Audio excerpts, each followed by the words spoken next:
This week's video is all about Inktober. I'm going to be showing you my supplies and what I plan to use. First of all, I'm starting off with the sketchbook. This is actually my third year of doing Inktober consecutively. Now I have my 2016 sketchbook here and my 2015 sketchbook here. They're all the same sketchbooks and they all come with 30 pages each. Inktober has 31.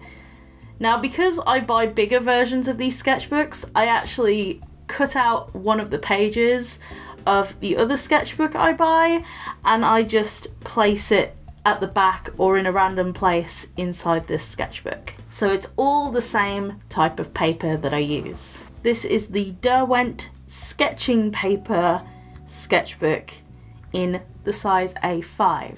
I don't like to go any bigger than A5 because A4 takes me quite a long time, and plus I travel to university, so it's easier on me to actually have a smaller size. I have a lot of supplies that I use for Inktober, so first of all I'm going to show you the most basic of supplies that I use.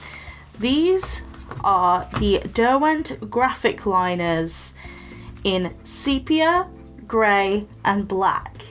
Now there is something a little bit different to the black ones.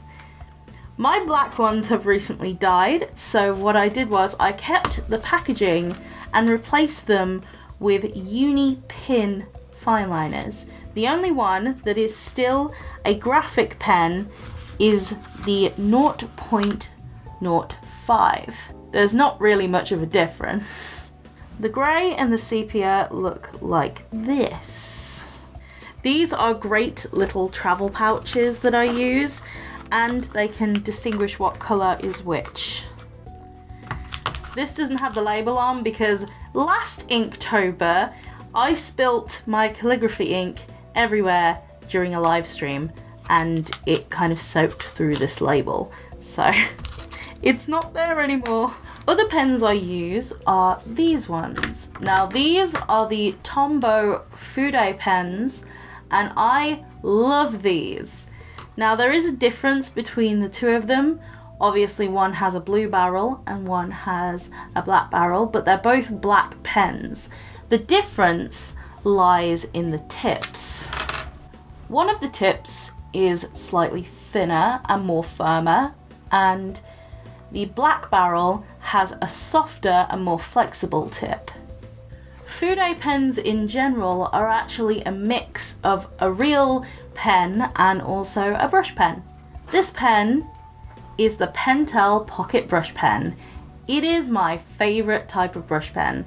I also have the Pigma brush pens as well, and the difference between them is that the Pigmas have a brush tip that is more foam-like, and this one has more of a bristle brush tip.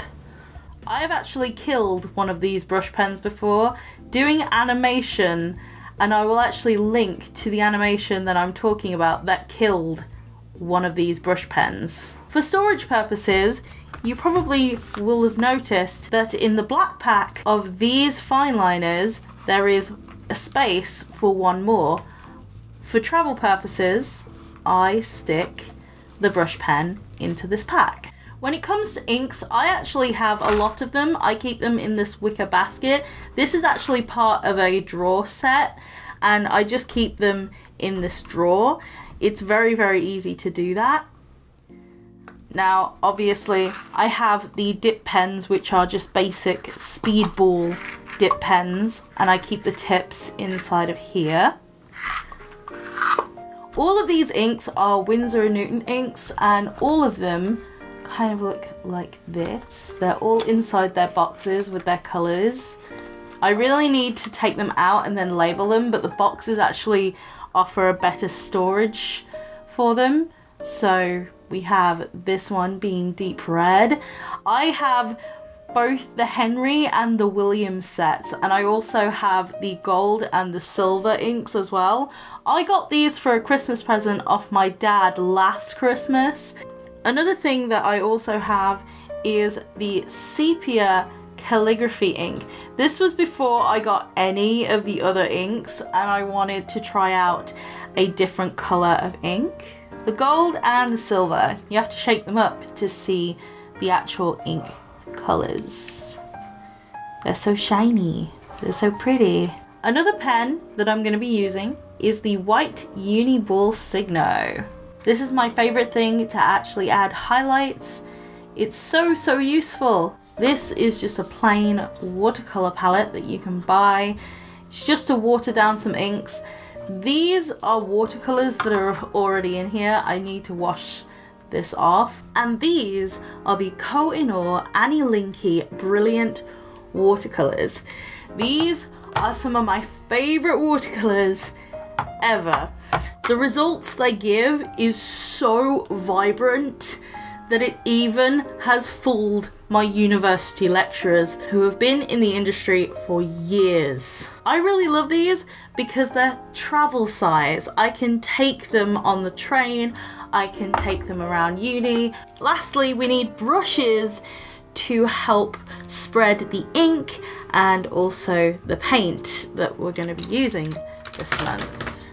So I've got some water brushes and some regular brushes as well, because the regular brushes can come in far more different sizes than the water brushes.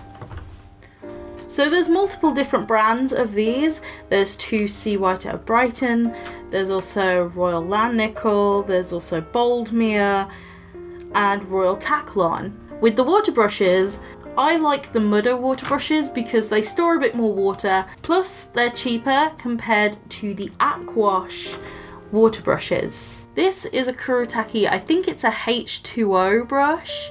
It's a really fine tip.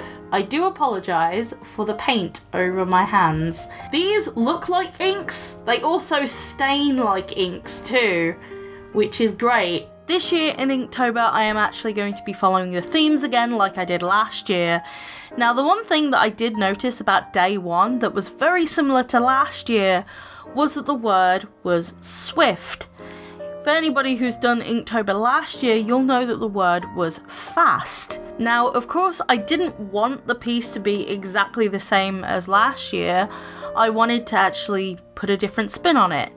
Maybe put it into context. The whole thing about these themes is how would you incorporate them into your own work? And how I liked to incorporate the themes is actually by putting them in the context of my characters.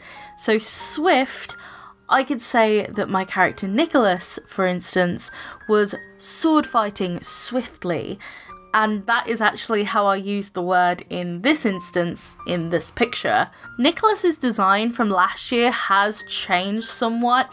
It is more detailed and more thought was put into it essentially. I was going to upload the Meet the OCs video for Nicholas and Rosanna this week, but Inktober is more time specific, so I thought why not just upload an Inktober video today.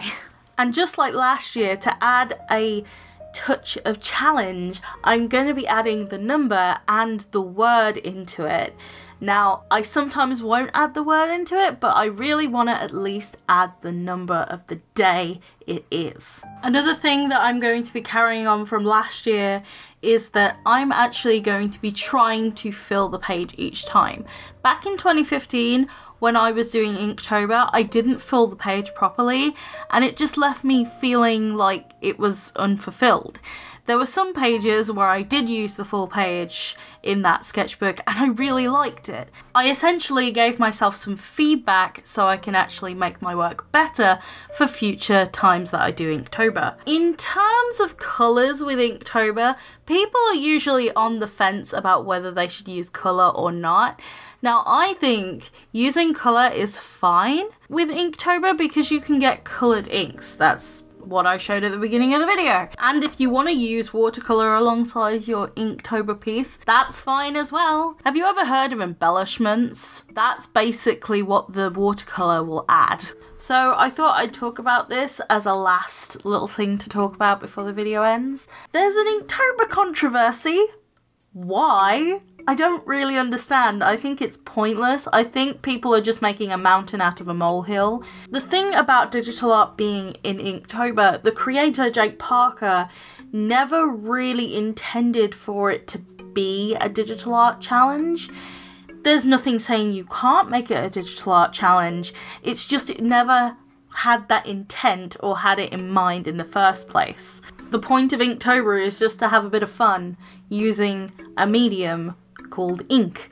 That's literally it. There's no other rules to it. People kind of make their own little rules for Inktober, which is really weird to me. There is absolutely no need to blow this issue out of the water because it's not even really a big issue in the first place. So that pretty much wraps up this video. I hope you liked this video about my supplies for Inktober and also day 1 of Inktober. I'm hopefully going to keep up with it. Let's hope university work doesn't get in the way.